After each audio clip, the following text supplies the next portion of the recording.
Welcome to Use Your Words podcast, where we believe in intelligently spoken conversations.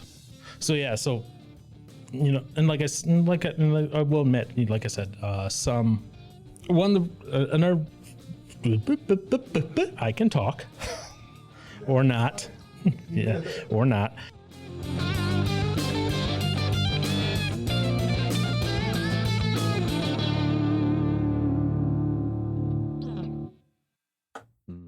And welcome once again to the first of who knows how many. This is an experiment, I guess you could say. Oh no. Hey, Aaron, this was your idea, man. Okay. And I don't have any special intro music or music. Maybe I'll get some commissioned for next time. Oh. That says, Aaron's Book Club or something like that. Oh God. It's because it's the ABCs. ABC, Aaron's Book Club. Oh, what have I done? Yes, what have you done, Mr. Johnson? Man, that's so crazy. I've never thought I'd hear my name in.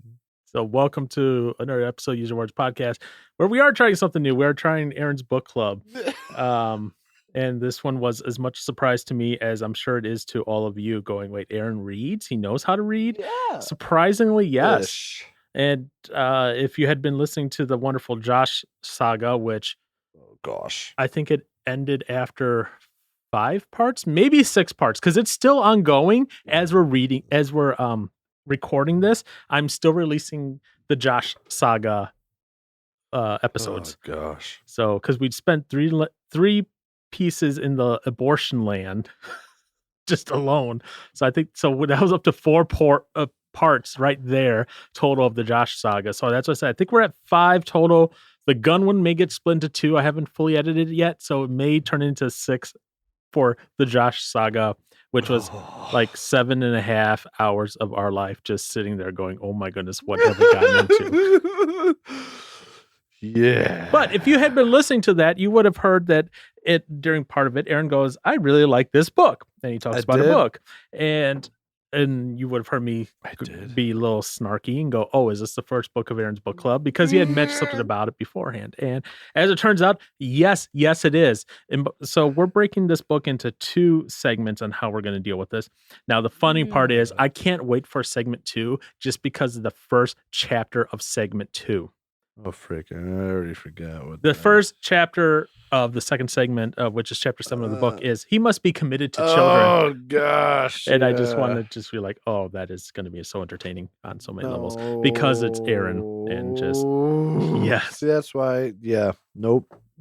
It's not for me. But anyways. But I read the book anyway. So we have this book. It's called What He Must Be If He Wants to Marry My Daughter. It's by Bodhi Bogum Jr. And he is a preaching pastor of Grace Family Baptist Church in Spring, Texas. I didn't even know that. Well, it's right in the back of your book. I didn't read that. You don't read the book sleeve. Awesome. No. So that is essentially the title of the book, What He Must Be If He Wants to Marry My Daughter. I saw it and I was like, well, this is interesting. And I go, Aaron, are you going into a relationship again? And he's like, nope. No. Absolutely not. So let me ask you this, Aaron. No. Because this came from you. What made you pick up this book in the first place? Was it recommended to you? Did you just see it on a shelf and go, I must get this because it speaks to me because this is where I'm going? Or what made you get this book? I was told to read it. No. Yeah.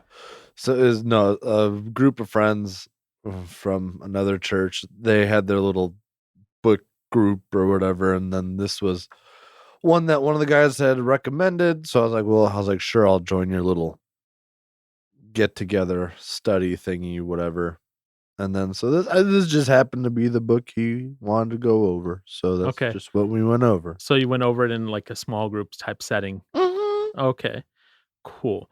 So like I said, we are breaking this up into 2 parts. This first part, we're covering intro through chapter 6. Hot diggity dang. And then the rest of the book in the next part. And I don't know if now you said you've read this all the way through already, right? Yeah. Okay. So I've just read through 6 so far. Okay. So I'm just to keep it as I guess you could say, fresh as possible for me as far as what will be discussed and commented on for that particular month. Considering half a book a month is not that bad of a read, to be honest.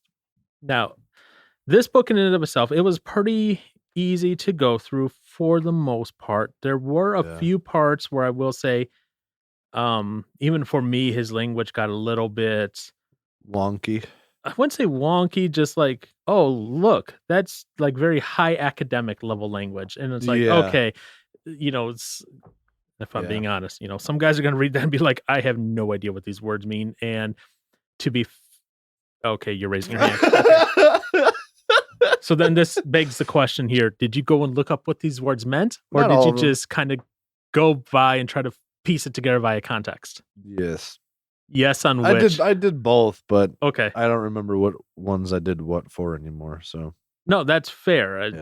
I was reading it and I was like, okay, I was like, there are definitely some words. I'm like, the average person, unless they've gone to like some sort of biblical class, or maybe they've taken a theology class, or have some higher learning under their belt, they're going to read it and go, what? Like, if I was to hand this book, and here's the thing, here's what I think this should be targeted towards is teenagers, right? Because he's talking about in this book what a guy must be like before. Yeah. Well, he even talks even before dating his daughter at points. Yeah. Okay. And that's the target then is probably going to be mostly teens because, you got a lot of teens dating in that, right? No. So, well, yeah. Yes, you do. But what I was saying is the language in here at times, it would be a little off-putting for teenagers and people in their early 20s. I said earlier, you're no longer in your early 20s. You're in your late 20s. I'm trying to think of me in my early 20s, okay? But I didn't read really in general, so whatever. Yeah, but if someone came to you and said, here, let me give you all these references, and I'm not talking references like scriptural references. I'm like talking references from other books and quotes from other books, and then these high, weird words, and be like, I want you to now form a treatise based on this and figure out how you should change your life and how you should approach dating and how you should approach marriage. Most teenagers and 20-year-olds are going to be like, huh? Because we're all too stupid now. And be like, okay, let me draw this out as a SpongeBob SquarePants cartoon. Maybe that'll make you understand it better. You laugh, but this past Wednesday, you weren't there. No. So, but this past Wednesday, I was trying to make a point, and when the kids goes, "Oh, you mean like SpongeBob and Patrick when this happened?" I'm like, I have no idea what this reference is, but sure. Oh my gosh. Yeah, we've become really dumb as a society. Now I'm living proof of it, dang it. So if I have any major complaint about the book, and I have some minor little nitpicks here and there in specific chapters, but if I have any major nitpick, this is a critic. Yeah, I know. I can be the critic. This is definitely, if you were to hand this to a teenage guy and go, here, he would look at it, maybe read the first chapter or two and go, this is way over my head. I don't get it. I don't know why. Yeah. But that's where I think it should be aimed at. Instead, I mean, he kind of aims it. I mean, it really can be for anybody. Which is the funny part. He tries to say it's for everybody, but it's either going to be the teenage guy who's about to start dating, or it's the father. And that okay, why no? Well, because I mean, he also says even for like daughters, it'd be good to go through. Yeah, so. And that's fair. Yes, so I guess that's where I say it's really, whether it be a father, mother, daughter, son, whatever. I mean, he says that in the book, but I'll admit fully reading through it, everything he says, it's either targeted at the teenage guy or the father of the daughter. Of course it is. So, but he doesn't give like, hey, you're the father of the son, do these things. He gives you these platitudes. Now, again, that's my biggest like little gripe about it. Okay. Beyond that, do I think it's a worthwhile read so far? Yes. So I'm not saying don't go out and read it. I'm saying just realize that it's written from the perspective of father to father, or a father giving this book to son saying, read it, know what I want for you. That's how I see it. Yeah, if you give it to like your daughter, Aaron, you have a daughter. Heck no. And you give it to her, she might be able to glean something out of it. Don't get me wrong. As far as like looking through it and being like, oh, this should be what a guy I'm looking for is. Now, again, we'll get to that when we get there on some other things. But oh, great. Why are you going, oh, great? I'm already regretting this. Why? Why are you regretting this? I don't know. I'm just saying that. All right. So, Mr. Johnson, we have the first 7 chapters, or first 6 chapters. Sorry, not 7. First 6 chapters. And I'm going to say this. Even if you look at this in a bookstore, I think page 17, near the end of the page there, sums up essentially all that this guy is trying to say a guy should be. So it says he must be Christian. He must be committed to biblical leadership. He must welcome children. He must be a suitable priest, prophet, protector, and provider. And it goes on to say, a man who does not possess or at least shows strong signs of these and other basic characteristics does not meet the basic job description laid down for husbands in the Bible. So if you even pick it up to look at it, just look at the ending of page 17. And that essentially gives you the summary for this entire book.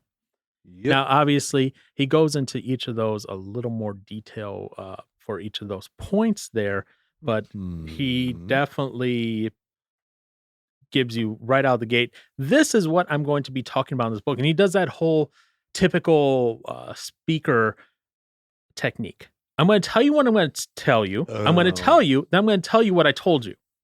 That's all. Oh, yeah. That's a typical speaker technique. And that's what he's doing. Right out of the gate. He's saying, I'm going to tell you what I'm going to tell you. He tells you, and then he's going to tell you what he told you. Because if you read the last paragraph of each chapter, the last paragraph of each chapter is him essentially wrapping up the entire chapter in one paragraph. Yeah. So again, gonna tell you, I'm gonna tell you. I told you. I told you. I told you.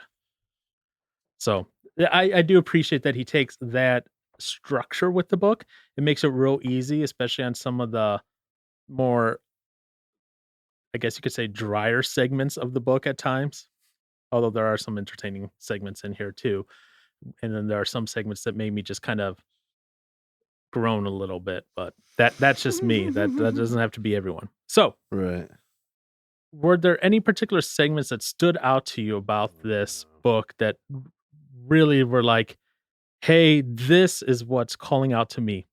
And I'm talking about even as a single guy here. There's just a lot. I mean, there's a lot of stuff that just kind of like popped out. I was like, oh. All right. So what were some of those examples of things that just popped out to you? Yeah. I don't really know. Okay. So let me ask you this then. Yeah. What are your thoughts on multi-generational vision then? That's chapter 1. Right out of the get-go, he talks about this multi-generational vision. Yeah. What are your thoughts on that? You read the book, right? Yes, I read the book. What do you mean? What are my thoughts on? Well, okay. Vision? So he's well, from what I was getting from him, it's just kind of talking about. I don't know, when he was talking about it, he was just repeating, he wasn't repeating, but it's like you couldn't get out of the whole like the family legacy kind of thing, where you're just stuck in that. So, I mean, that's very discouraging. Right. And that's... in this, I guess, case, I suppose. In this context of the example he gave. Yeah, and that's why I'm asking, what did you think about it? Yeah, so he's talking about it from... Now, obviously, remember, he's talking about this from a married person's perspective, where you're going to have kids, and their kids are going to have kids, and their kids are going to have kids, and where these things are going to happen and be defined down through the generations. This kind of brings me back to, something we were talking about up at camp even a little bit, where it was talking about, I will, bring the curse on you for whatever was number of generations, but blessings for 1,000 generations. Yeah. It was 40 generations, I believe, was the curse. Was it really that many? Oh. Yeah, something like that. And that's why we had the whole thing of like, is 40 less than 1,000? Yes. Okay. Okay. Yeah.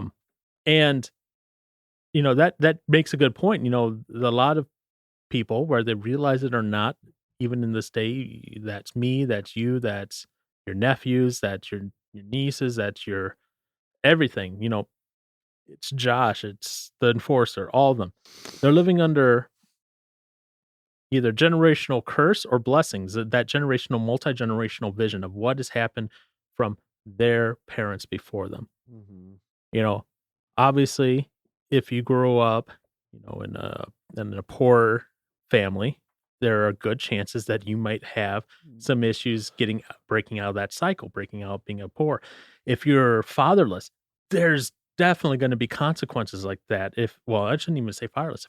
If you have one parent less in the house, whether that be due to a death, a divorce, Mm-hmm. Maybe being born out of wedlock, whatever, there are going to be consequences to that. There's statistics that are talking about, if there is not a father in the household, how much harder it is for that child to ever escape poverty, even in their adult life. How they will probably live in poverty for the rest of their life. Mm-hmm.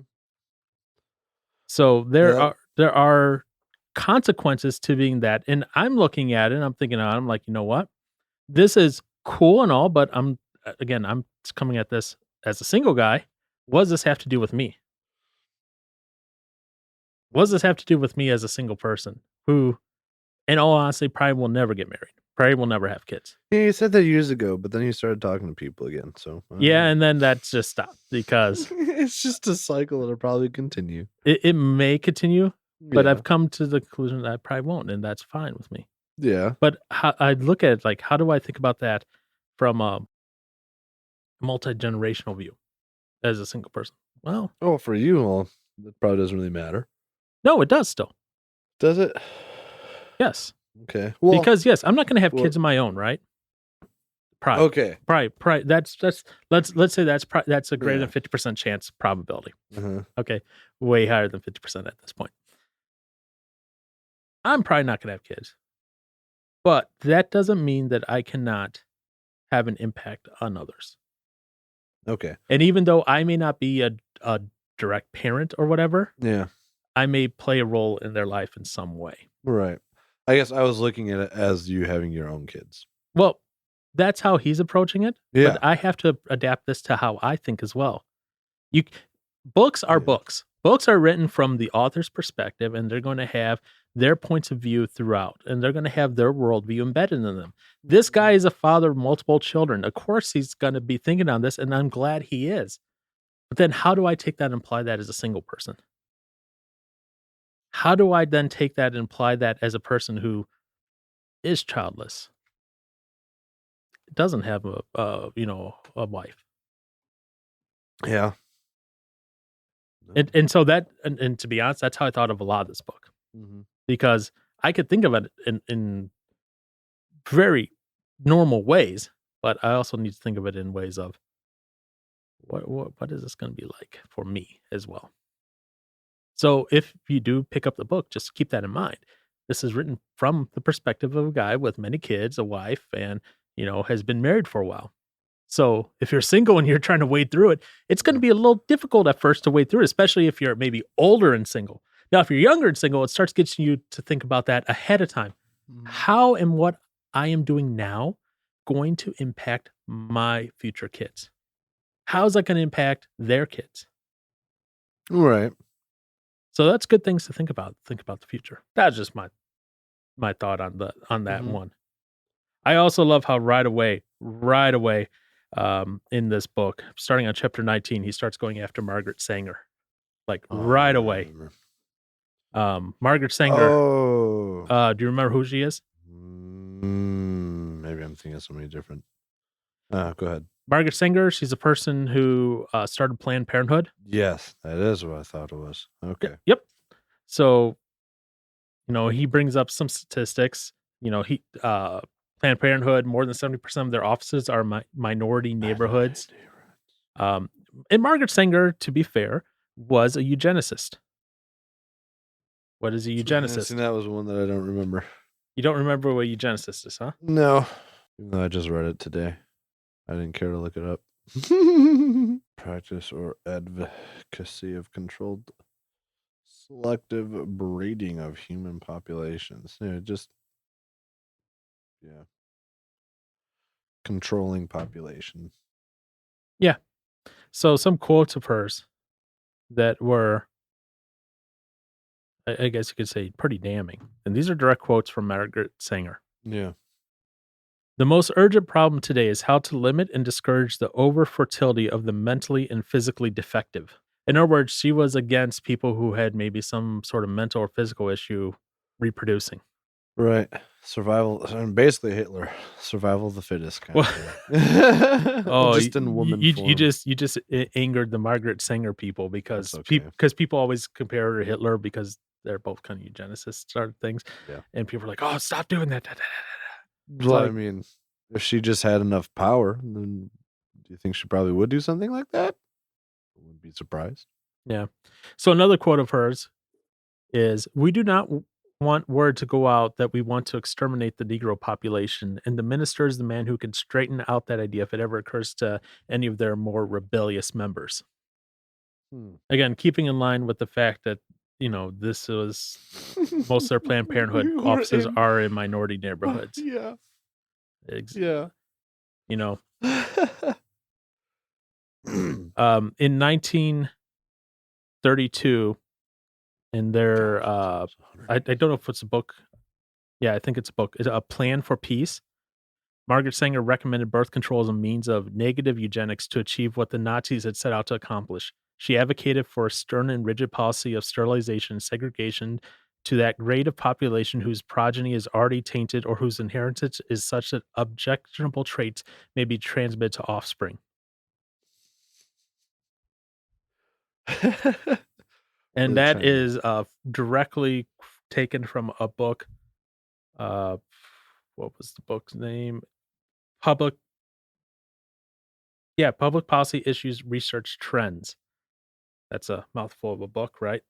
Yeah, it sounds horrible.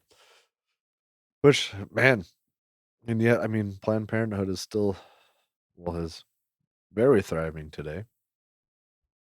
I think that she got it all going. What a great person to have as like the foundations of Yep. what the heck you call that? And then again, this is from the book Public Policy Issues Research Trends, edited by Sophie J. Evans. This last quote, though. In reference to the Nazi eugenics plan, she says the campaign, she being Sanger, says the campaign for birth control is not merely of eugenic value, but is practically identical with the final aims of eugenics. It was not the ideas fueling Nazi atrocities that Sanger found questionable and sad. It was the methodology. In other words, the end goals she was still on board with. It was just the ways that they achieved it. Yep. Well, drastic times call for drastic measures. So I just find that kind of funny. And as you read, if you ever do a little research on Sanger, it's a little sad in multiple ways on how well she is kind of like held up. And actually, and I found this kind of ironic considering the previous quote of, wanting to exterminate the Negro population, as she put it. Martin Luther King Jr. actually received the Planned Parenthood's Margaret Sanger Award in Human Rights. I was like, that's a little ironic. That's a little ironic. Okay. Yeah. Just a little ironic. Yeah. I was just like, Yep. Oh, no. But yeah, I think for the thing that really disturbed me the most in the first chapter was the whole, like, the little section where it talks about the cost of fatherlessness. That was like, well, some of the stats he provides here. Yeah, that was 75% of fatherless American children will experience poverty before the age of 11, compared to 20% raised by two parents. Fatherlessness is the number one cause of poverty. Children living in homes where fathers are absent are far more likely to be expelled from school, more likely to drop out, develop emotional behavioral problems, commit suicide, fall victim to child abuse, or neglect. Fatherless males are far more likely to become violent criminals, and fatherless males represent 70% of the prison population serving long-term sentences. That's all crazy to me. That seems insane. And we hear those stats over and over again, and it's like, yeah, these are all horrible stats, but when you put it into this concept of what are you leaving for your kids, what are you thinking about for your kids in the future? It becomes an even more damning situation there. Yeah. And, on the flip side, right? The cost of fatherlessness. Yeah. On the next page, near the end, on page 23, he starts talking about what happens if you have a father that's very involved in your children's lives. And he gives an example where they studied 1,400 descendants of a family. And he found that they included 13 college presidents, 65 professors, 100 lawyers, a dean of law school, 30 judges, 66 physicians, and a dean of medical school, 80 holders of public office, including 3 U.S. senators, governors of 3 states, mayors of 3 large cities, vice president of the United States, controller of the United States Treasury. They had written over 135 books and edited 18 journals and periodicals. Many had entered ministry. Over 100 were missionaries and others were on mission boards. Yeah, that's a pretty big improvement. Going from, hey, 70% of you in this jail probably do not have a father, to that sort of impact. And he's kind of setting the bar on why his book matters and why he wrote his book right from the get-go. And he continues that through and through and through. Mm-hmm. So what else? I guess, I wouldn't say that his book matters, but just the fathers matter. The concepts, what it's talking about. The concepts in his book are what matters. Yeah. Which leads right into the next thing. And this chapter I found entertaining, chapter 2. The ministry of marriage. Yeah. Did you ever think of it as a ministry before, sir? Not really. No. Do you think of it as a ministry now? Maybe more so. Okay. Well, I guess because, I don't know.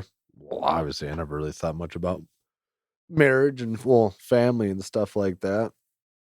But I guess as far as ministry and stuff like that, I don't know. I just always figured people serving the church, they can, each person go out and have their own ministry kind of thing, whatever, who daddy, whatever. But I guess thinking as far as for marriage, as we'll get to later, but where it talks about the whole commitment to children kind of thing, and it all just kind of continues to branch out farther and farther and farther. So when you look at it, and I guess depending on how your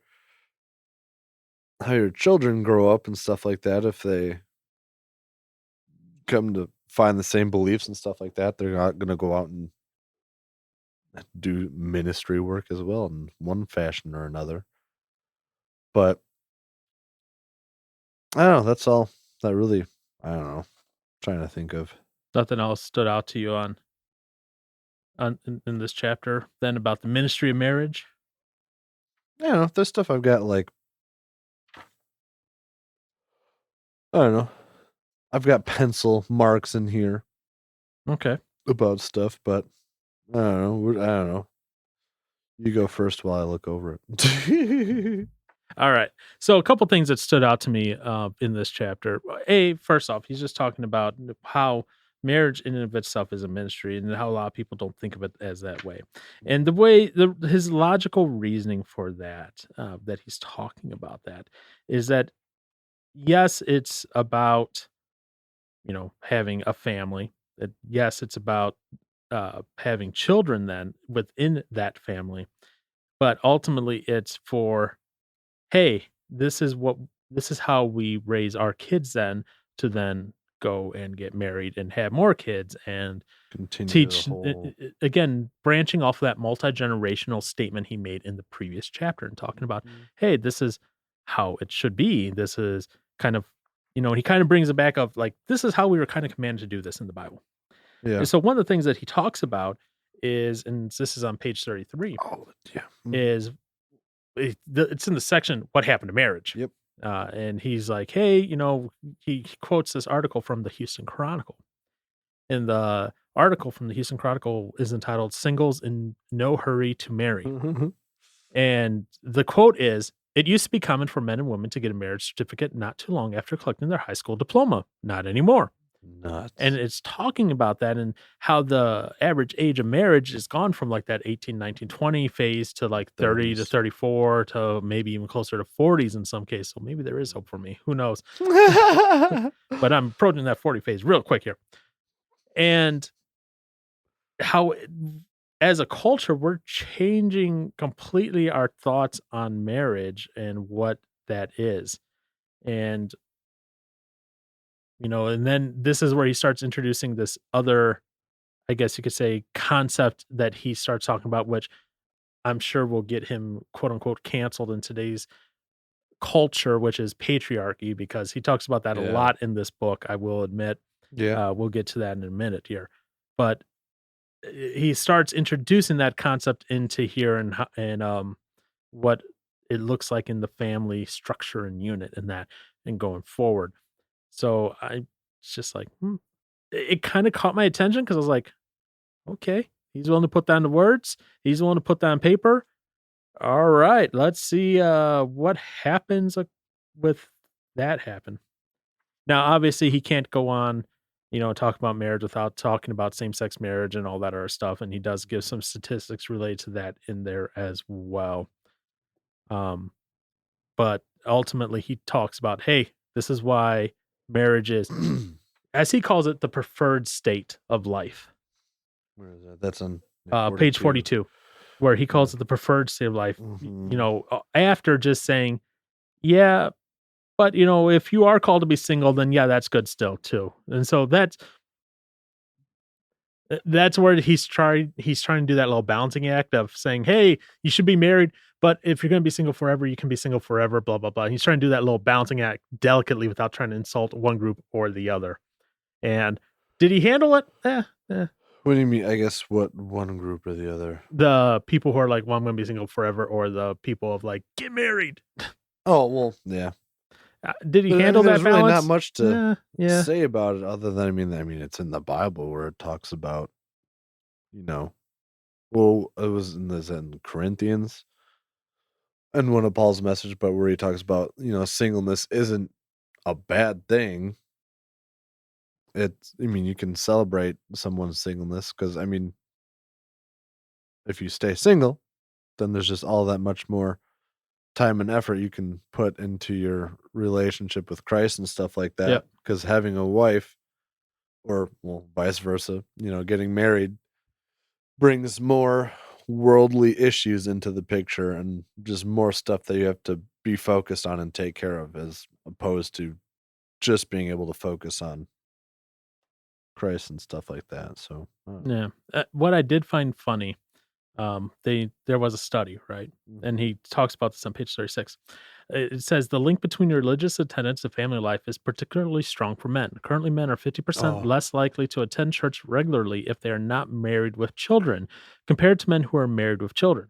Women are 41% less likely to attend church regularly if they are single and childless. Marriage does more than bind a man to one woman. It also ties a man to a local congregation.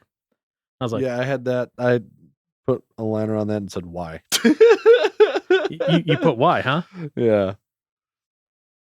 All right. As I was reading that, because I guess I was wondered as why does it make a difference to have a family and want to go to church first? I mean, one of the things that first came to my mind was, some people probably use the church as a way to teach their kids some standard of, I guess, morals and right and wrong and kind of stuff like that, and helps to kind of teach them how to behave, kind of thing, versus having to do it all on their own. Right. And it might be some of that. It might be some of just that societal cultural thing of like, hey, you're married, you have kids, take them to try to teach them that. There's probably more to it, to be honest. What it sure is. There is. Yeah. Now, if you want to know more on that, you'll have to go read Wilcox's book, which I'm sure is probably not dry at all. So that would be, yeah, thank you for the notes. It says IBID. That doesn't help me at all for the book title. But so that was an interesting side that kind of just popped out at me. I was like, interesting.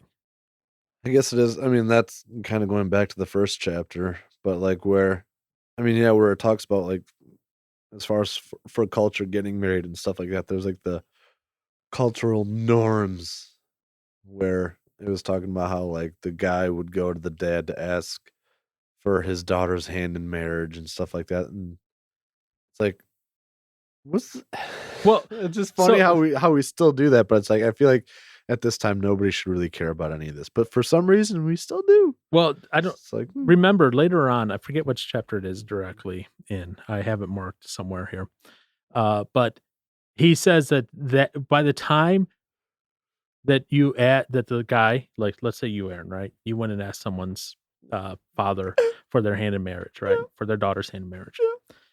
The guy writing this book, Vody Broggen Jr., goes, by the time that young punk essentially, I'm paraphrasing here. Yes. He's like, by the time that young punk comes and asks for my daughter's hand in marriage, I'm already back in the corner. It's too late. Yeah. He should have asked me before he even started dating. Which made me think of what I did. Like one time, and I thought at the time I thought I was so stupid for doing that. But after reading this, I was like, all right, now I don't feel so dumb. Because I feel like that is like should be something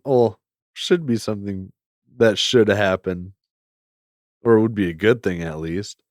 Like, I don't know, like I'm thinking of my brother-in-law and then my niece.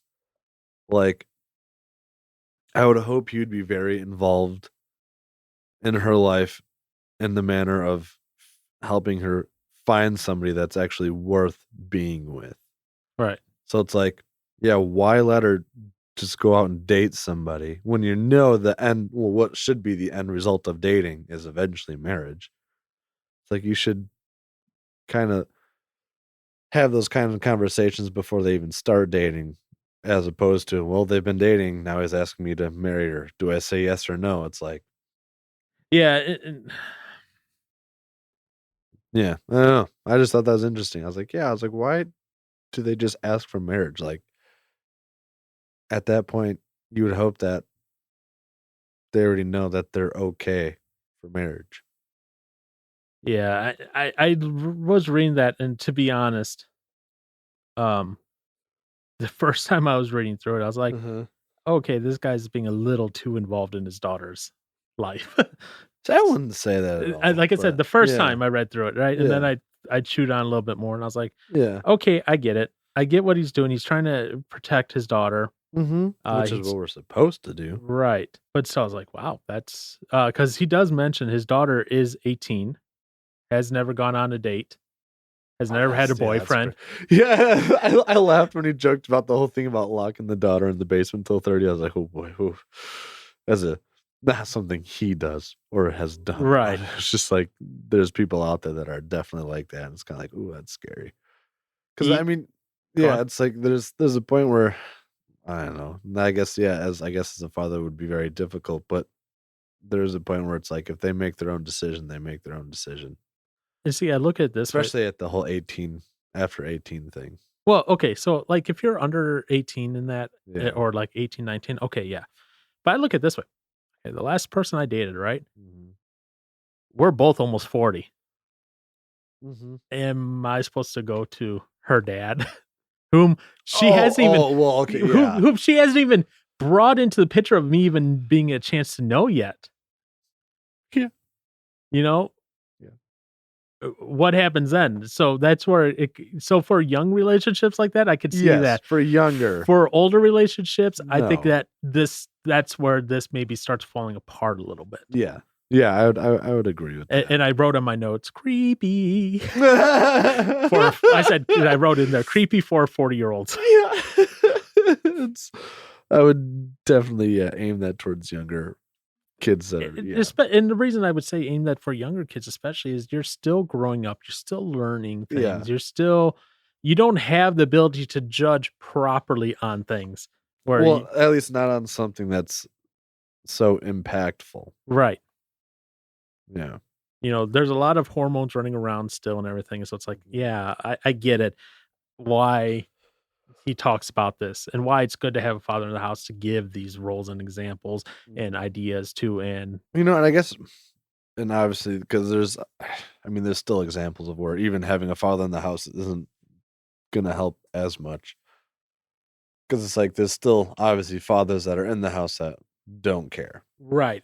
So that's there are definitely, and that's why the fatherless statistic says an absent father. Because an absent father doesn't necessarily mean the father's not present in the house. It just might not be. They take no part in any of the. They literally walk in the house, grab a beer, sit down, watch whatever popular TV shows on at the time. They live for themselves. That was it. Right. Yeah. And it was like, okay. Right. Cool. So that's why, he's talking about all this stuff about the ministry of marriage, why it's a ministry and why you're training up your kids to look for these things and how to grow further on. And then I love how he rolls that into the next chapter and how he says, well, this is how you then search for a spouse. I get to it now. It's particularly, this chapter 3 calls a father's role. And essentially the father's role he's talking about is to aid the protector, but also to kind of, teach up your kids. And this is where he starts really getting into the patriarchy thing and everything. Yeah. But what I found funny, and it was a funny story and I enjoyed it, the lesson from Aunt Kiki. Do you remember that? A little bit, yeah. And it was essentially like this rich guy, just tons of money. He's like, I don't want to waste my time. He flies into town and Aunt Kiki's a realtor. And he goes up and goes, okay, show me stuff. And she's like, well, what do you want? And tries asking him questions about things to narrow things down. He's like, oh, no, just drive around. Show me stuff. And she goes, I don't have time to waste just showing you everything. Tell me what you want. And essentially that's what he's like. Are we trying to find a spouse that way? Are we trying to find a spouse by just, let me find everything and take everything and whatever? Or are we going, no, this is what I want for a spouse. This is what I want for a wife. This is what I want for my kids to have in a spouse, etc. Mm-hmm. And I just found that a little funny. But so he starts with that wonderful lighthearted tale, and then he starts talking about Old Testament patriarchy. And he goes through the patriarch's duty to his family. Now, obviously they're all here on page 52 here for you. And I read through it and I was like, okay, I get it. I get it. And then he reads, so he has the patriarch's duty to his family, and then the patriarch's duty to his daughters. And then I was like, wait a minute, there's no patriarch's duty to his sons? Heck no, man. I was like, wait a minute. So some of these, I get it. I'm like, okay, yeah. And some of these I'm like, interesting that would be done. And I had forgotten about some of these, honestly, under the Old Testament. Like, for example, I forgot about the protecting his daughter from rash vows and numbers thing. That completely like skipped my mind, and then I read it and I was like, oh, dang, okay. Gosh, I have to read. You'll have to read Numbers? Again. Yeah. Okay, so go ahead and pull up Numbers if you could, or was, I think. Oh, right here. Oh, never mind. He has it right in the book. If a woman vows a vow to the Lord and binds herself by a pledge while within her father's house in her youth, and her father hears of her vow and her pledge by which she has bound herself, and says nothing to her, then all her vows shall stand, and every pledge by which she has bound herself shall stand. But if her father opposes her on the day that he hears of it, no vows of hers, no pledge by which she has bound herself shall stand, and the Lord will forgive her because her father opposed her. So essentially, Aaron, you have a kid, right? You have a daughter, little Arina. No, Aaron with an E running around. Nora. Okay, Nora. Aaron. Okay, Nora. Okay, Nora. So little Nora. Aaron's apparently thought daughter names already. Okay. No, that's just how. Was it Philip and we started saying our names backwards to each other and greeting. So yeah. Okay, Nora. So little Nora's running around, and you hear her make a pledge or whatever, and essentially it says, if you hear it and you do nothing, then she's, by Numbers, Old Testament, she's bound by it. Yeah. But if you say, hey, no, then God will go, okay, she's no longer bound by this pledge. Yeah. I found that very interesting. I was like, huh, interesting. Again, that was just something that my mind, when I read it, I was like, oh yeah. But the rest of these, like, I'm like, yeah, these make sense. Protecting daughter from male predators, so she would marry as a virgin, thus bringing honor to his name, purity to her husband. Okay. Arranging his daughter's marriage by finding a suitable husband and making proper arrangements. Poor Aaron's daughter. Poor Nora. She ain't ever getting married. That's the title of this episode now. Poor Nora. Poor Nora. Ensuring a measure of security for his daughter by providing a dowry. Protecting daughter from rash vows. Providing security to his daughter in case the marriage failed. And instructing his daughter in the scriptures. All those make sense. The rash vows one I don't think really applies anymore, but other than that, yeah, like all that makes sense, you know. The other ones, and he even where he says to the family as a whole, so that includes his wife and his sons apparently. Managing the land in accordance with the law, personally modeling strict personal fidelity to Yahweh, leading the family in national festivals, nurturing the memory of Israel's salvation, instructing the family in traditions of Exodus and scripture, providing for the family's basic needs for food, shelter, clothing, and rest, defending the household against outside threats, serving as elder and representing the household and official assembly of citizens, maintaining family members' well-being and harmonious operation of the family unit, implementing decisions made at the clan or tribal level. Now, obviously, some of those don't work and don't happen anymore. Right. But for the rest of them that do, it's like, oh yeah, those still happen and still go on. Now, obviously, he goes on and takes each of those points, particularly about the daughter, and goes into that and talks about that and goes, okay, we're going to talk about each one of those points about patriarchy over the daughter and sees all that. And then he talks into gospel patriarchy and that and how it's still applicable through the New Testament and that. I was like, okay. And then he does bring up, page 64, that whole disgusting thing. Disgusting. So this is from Genesis. This is Judah. Judah saw his, was it Tamar? Tamar, yeah. Was it? She is his daughter-in-law. Yeah, daughter-in-law. So Tamar was married to one of his kids. The kid died. Judah then promised, hey, go live with, your parents. I'll send my next son for you. The next son said, no, essentially. And it actually talks about, how he spilled his seed so he wouldn't get pregnant. And the son was just like, no, we're not going to do this. And then if you read Genesis 38, 15, 32, I read this and I go, wait, what? Mm-hmm. When Judah saw Tamar, he thought she was a prostitute, for she had covered her face. Okay. He turned to her at the roadside and said, come, let me come into you, for he did not know that she was his daughter-in-law. She said, what will you give me that you may come into me? He answered, I will send you a young goat from the flock. And she said, if you give me a pledge until you send it. He said, what pledge shall I give you? She replied, your signet and your cord and your staff that is in your hand. So she gave them to her and went into her, and she conceived by him. Now, if you read the rest of 38 and you read around that, right? Mm-hmm. After this, Judah goes back and tries to send the goat back to her because that was what he promised. And if you read it, he goes, where is the cult prostitute that was here? Now, when I say cult prostitute, I'm being serious in saying that literally a cult prostitute as in religion other than the God that he served. Mm-hmm. So he willingly went to a prostitute, and I'm just like, oof. Yeah, I'm glad this was in this book about the examples of stuff. I was like, yeah, that's definitely an example of what not to do. Yeah. Impregnate your own daughter-in-law. Sounds great. Yeah, I was like, what the heck? And then like, people back in Genesis did very reprehensible things. I mean, they still are. Shoot. Oh, yeah. You know what? That'll be a whole other conversation for another time. Not going to do that one right now. Say nothing's really changed. Yes.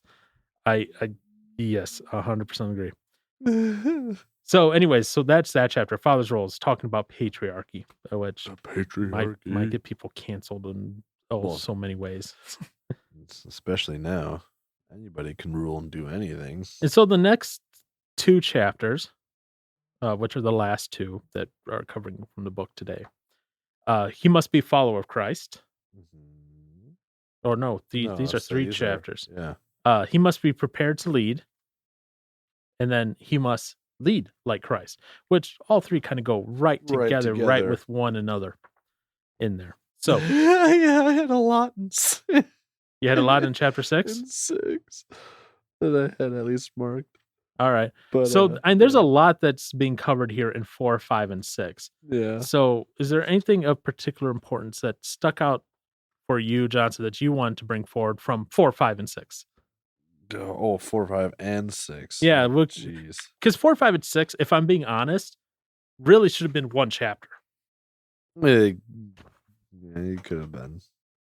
It's all stuff that I am no good at. All right. What aren't you good at? All of it. Frick. Well, let's dive into it. Let's give some examples here. Oh, gosh. Well, I mean, golly. I even think about I don't know, just family and stuff like that. Well, just like with the nieces and nephews. Holy crap. Mm-hmm. Where it comes to, I guess it's something I've been trying to be much more mindful of and work on more. But it is, I guess, being a Christ-like example to them. And you and I have kind of talked about a little bit about stuff of it where it's like, seeing all the stuff that they're into, all the stuff that they watch and listen to and all that jazz. It's like, this is terrifying. To me, it's like, this is junk. And then I have my own junk and stuff that I've seen and watched and listened to and probably still do. But, it just seems worse than what I remember it to be from the stuff that I would watch and listen to. It just seems like it's just an amplified version of what it was I used to listen to. Mm-hmm. And so it's just like, man, I guess it's just, is that what you really want to be filling your head with? And obviously, as for them as kids, are like, oh yeah, this is funny. This is what's entertaining. So it's like, I don't know. For me, I got to be better at. Well, I would hope that they would see that Christ is more, or Christ-like stuff is more valuable and better to be putting in their mind as opposed to whatever it is that they have going on in their mind. And with the whole stuff of leading, I don't know. I remember Pastor Dave saying, "You have leadership potential." I'm like, yeah, no, I don't. Why do you say that? No, you don't to yourself. Huh? Why do you say no? Why do I say no? I don't, because I just never do. I'm always someone that's like, you tell me what to do, I'll go do it. I'm not one to be like, you should do this or you should do that, or I don't know. I've just never been one to be a leader. I'll do something. Okay. But I ain't gonna lead it. Now, you just said that you underlined a bunch of stuff in chapter 6. Oh, frick, yes. Yeah. What did you underline then? Some of it is just stuff that they were one-liners, just like, oh, dang, that was pretty good. Okay, so what stuck out to you? What was the arrow in Johnson's heart as he read these things? That even the one-liners that stuck out. What are some of these things? Man, there was one line that was, he wasn't the bad leader because he. Oh, I'm sorry. This is at the middle to end of 106. Okay. He wasn't a bad leader because he made poor decisions. He was a bad leader because he made no decisions. Exactly. Yeah, that one hit me in the. Why did that hit you? Because I don't know. You say I guess when depends on what it comes to making a decision on, but for the most part, I feel like when it comes to making decisions, it's like I try and overthink and be too careful to the point where I don't want to make a wrong decision, but then end up not making one. Mm-hmm. Yeah. Right. Yeah. So what the area that Aaron's talking about, he's actually talking about from Band of Brothers. It's a little commentary that there was over one of the lieutenants there who just never would make decisions. And that's why they said he wasn't a bad leader because he made poor decisions. He was a bad leader because he made no decisions. Yeah. Yeah. And that can be hard at times because you're putting yourself out there and saying, this is the route I'm going. And then if it blows up in your face, it's like, exactly. You don't like the blowback. No. But that is part of being a leader, is learning from that blowback, even when it's wrong. Right. That's, where learning is important. It hurts. It stings. It's embarrassing, but you learn still. Right. So that's like, you hope to not make that mistake again. Yep. Well, granted, if it is a mistake, there can be things that you can decide that you blow back up on you, even though if you're doing something right. Yep. But all right. What else? I don't know why. Like, now that I look back at it, I was like, part of me doesn't really know why I underlined this, but I did. It was, we must raise a generation of young men who think differently about courtship. I guess I don't look at it from, I guess, big enough of a angle, because like I just see what I'm used to seeing. It's for the most part, or maybe it's not. Maybe it's not what I would think. Because I don't know. Most of the time, I just think of it being a husband and wife, and then taking it seriously. Kind of, I mean, the standard good family. Right. Well, when he's talking about courtship, he's talking about the steps leading up to marriage and stuff like that. Aaron finds his Nora tomorrow. I don't know. Wait, I say, well, that's a first example. That was my kid. So. Yeah, that's why I said Nora. Okay, that's because I'm finding a kid of mine that I didn't know. No, someone you're naming your first daughter after your wife, Nora. Okay, so okay. That's Nora Senior. Let's put it that way. There we go. All right, that's a little bit better. But yeah. You find your future wife, future lady, your future wife tomorrow. And that's what it's talking about. What's that courtship look like? Right. That's where he wants you to go and talk to the father and go, Mr. Sir, can I have your blessing to date your daughter? And I don't know exactly how well that's going to work in today's society, honestly. Well, I think for one thing, I don't know. I guess I'm trying to think of conversations I've had with other people, I guess, about just dating.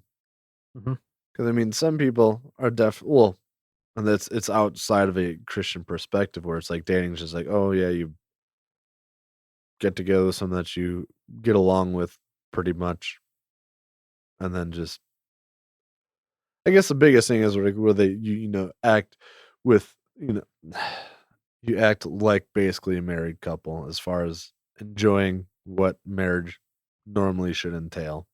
In other words, they're living together, having sex. Yeah, doing all that stuff. I mean, yeah.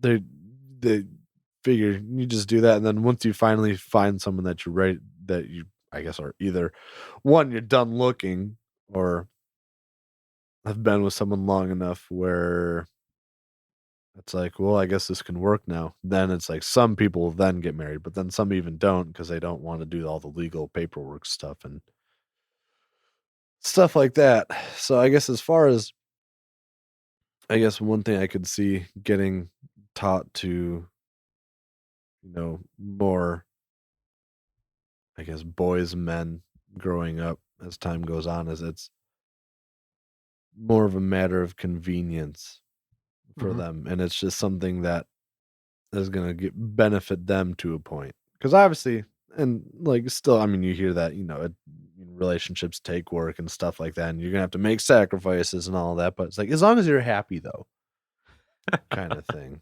That's what, as long as you're happy, pisses me off. But. Yeah, I'm thinking about it. This is me trying to look at it from a larger perspective too. Yeah. And even younger people, teenage wise, right? Dating is no longer a lot of times you meet the person face to face at first and you go, ooh, I like them. And you start, a lot of It's times also online. it's online, and that's where I'm like, yeah, I get where he's coming from. Like, hey, try to be respectful, as the guy, try to be respectful and try to do this. And at the same time, he's going, but as a father, vet these young punks that are coming to date your daughters, essentially. That's what he's doing. In that segment, he's giving it's a twofold attack thing. Essentially, it's the whole sons, kids, go talk to your future girlfriend's father and get their permission first. But at the same time, he's going, fathers, vet those young punks that are coming to date your daughter. Yeah. And that's why he talks about the whole thing of like, well, they're asking me for a hand in marriage. He's like, but I met them two or three times. He's like, what does that mean?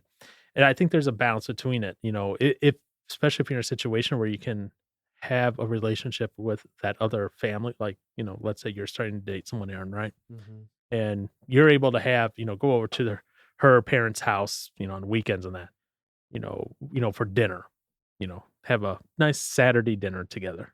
I don't know, something like that, Yeah.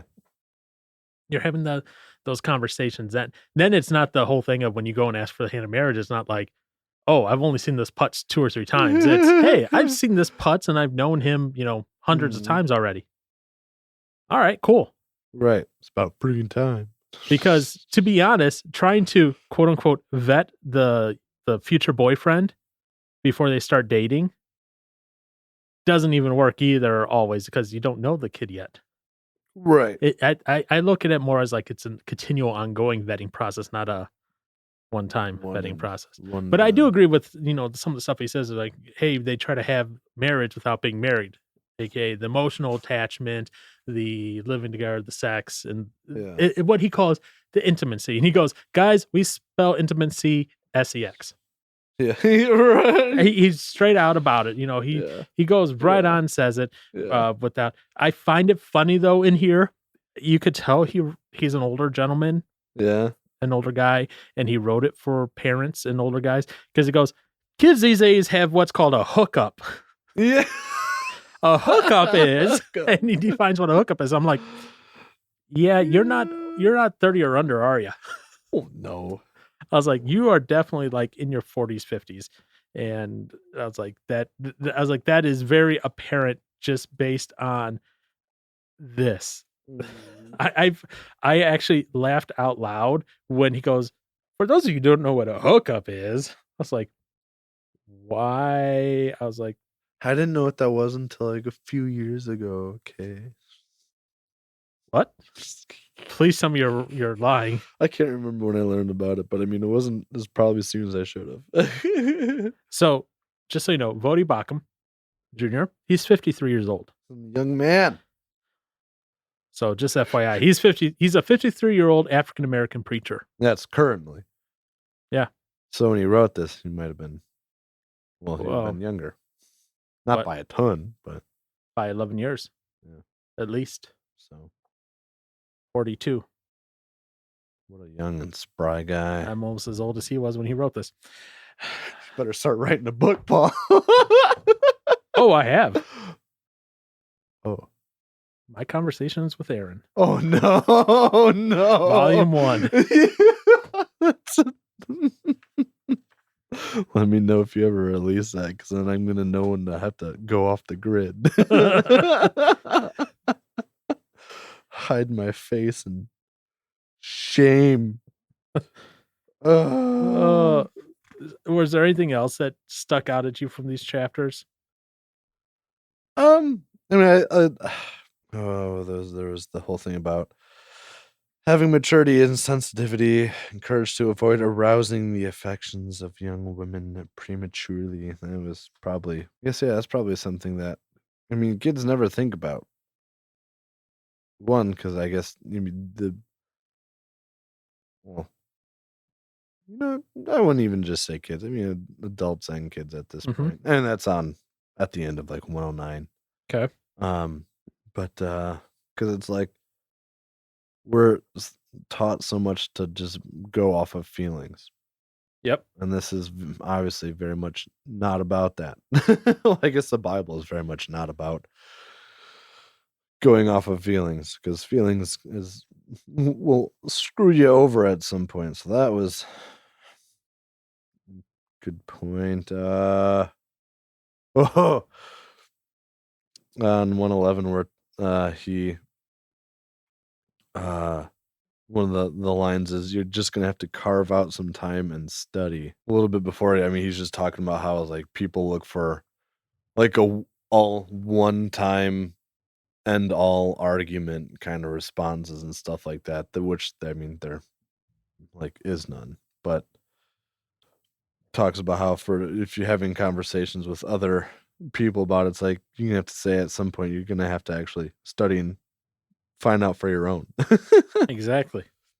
Which I hate hearing or reading, because it's like, oh, I have to take time to actually learn this stuff as opposed to just being told it. Yeah,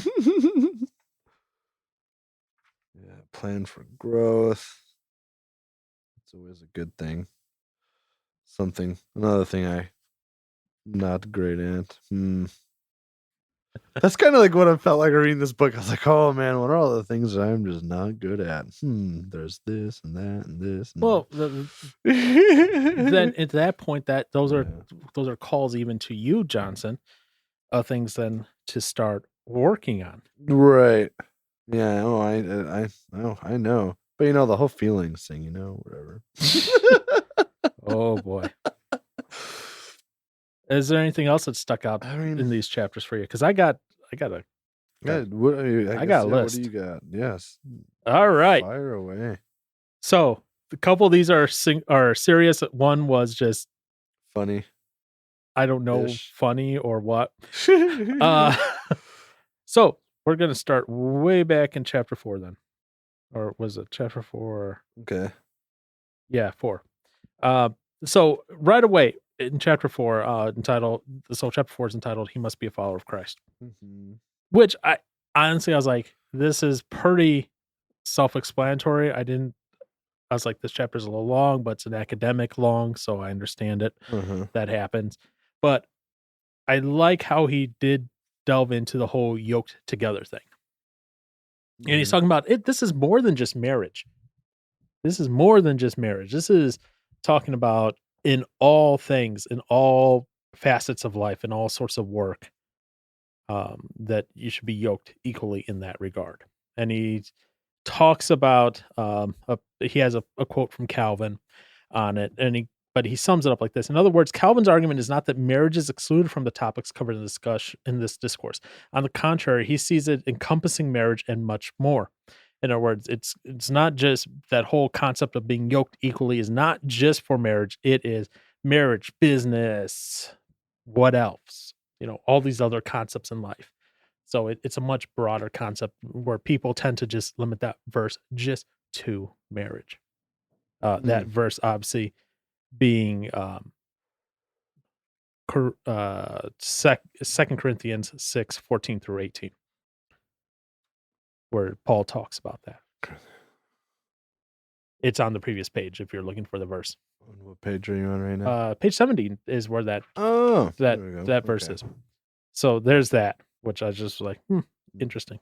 Okie dokie.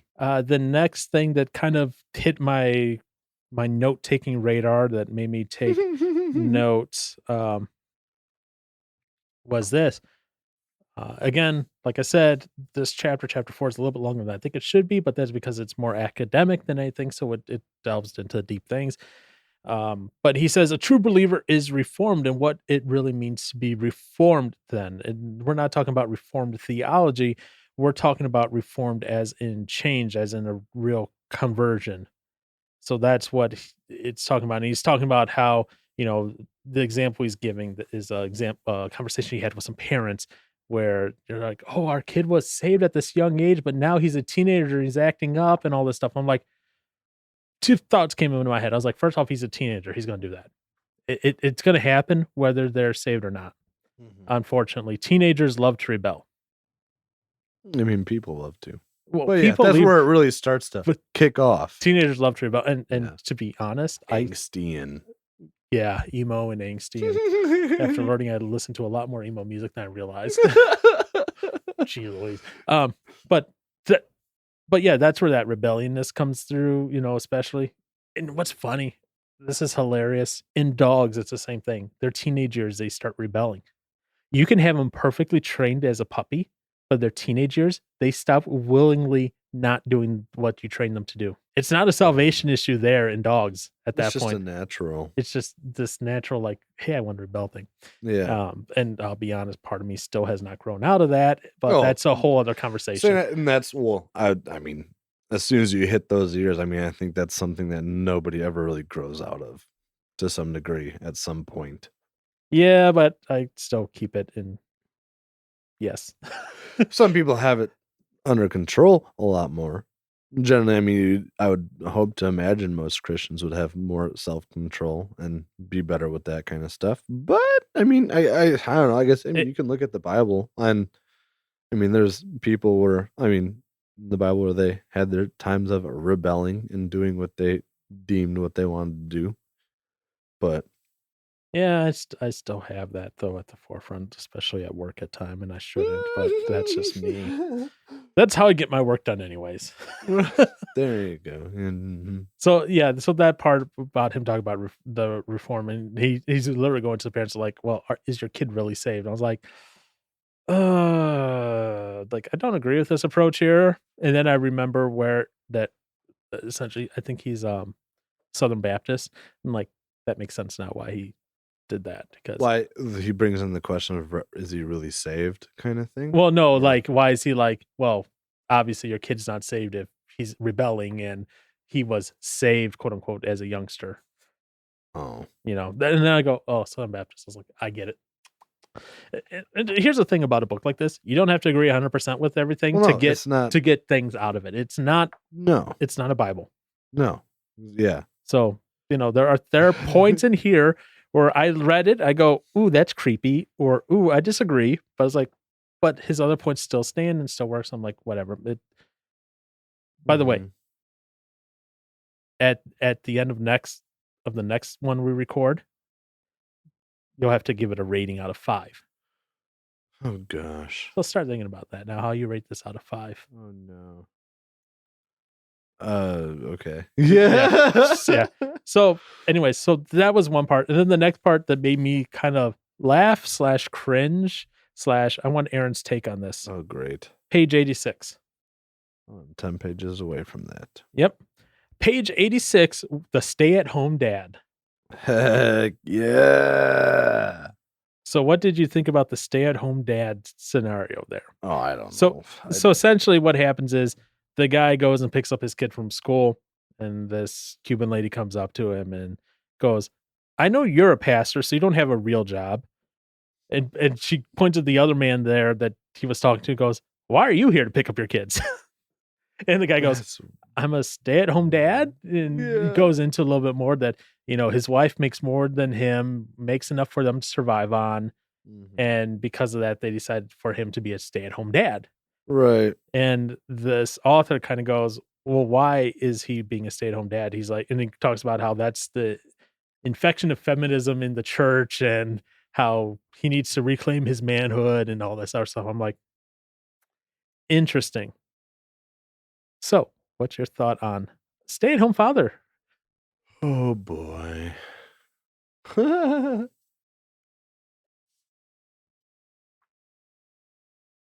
don't know.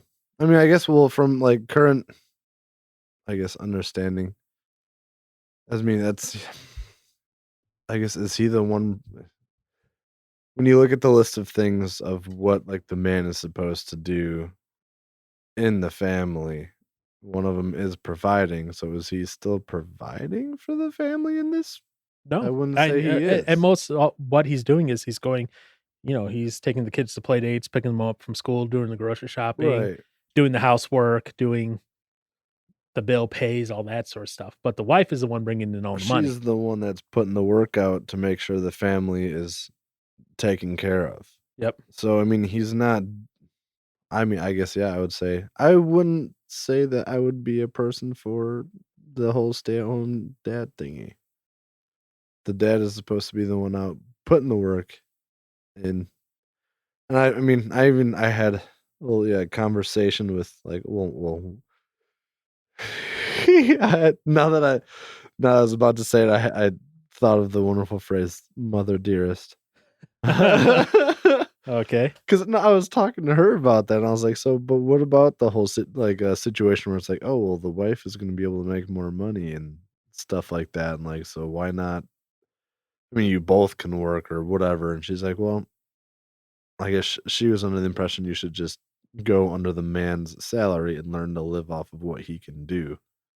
I was like, "All right, yeah, I suppose that's gonna take," and that's where as far as like on the woman's side of things, that's where it's gonna have to take a lot of I guess control to hear that, especially knowing how people are today.